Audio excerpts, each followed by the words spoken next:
às 9 da noite. Guarani Futebol Clube, deu para entender a brincadeira ali? Professor Walter Grasman, homem do gás, o homem que dá a parte física. Muita gente pode não ter entendido, mas o professor Walter Grasman sabe muito bem o que está fazendo. E a parte física do Guarani mudou muito. Coincidência ou não, depois que o time melhorou o rendimento, a bola começou a entrar e o Bugre vem reagindo. Alívio.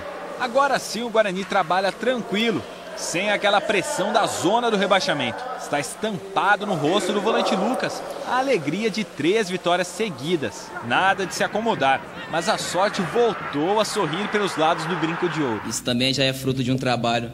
Desde que o professor Gibe e a sua comissão chegou aqui no Guarani, veio os resultados, né? Antigamente, se fosse 4 rodadas atrás, dificilmente nós tínhamos ganhado o jogo de ontem, aquele gol do Fernandão, né? E muito do crédito pelos bons resultados do Guarani nos últimos jogos se dá pela melhora física dos jogadores. E o cara, o grande responsável por isso, é o preparador físico Walter Grasman. O Walter Grasman não se faz nada sozinho. Tem um grande profissional da preparação física, João Guilherme, comigo, né? Devido a ele, com ele, o mérito da questão.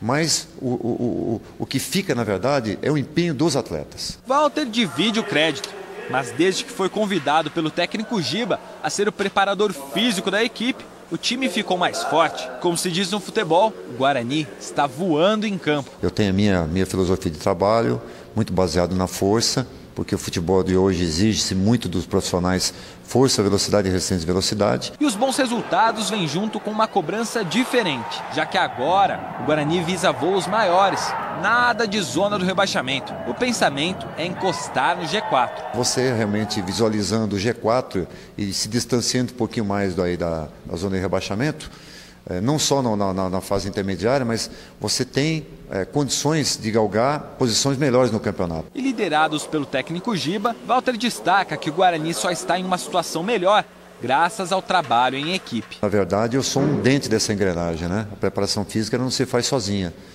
E se os atletas também não têm o desempenho que estão tendo, essa responsabilidade fora de campo, nada do que foi conquistado agora seria conquistado.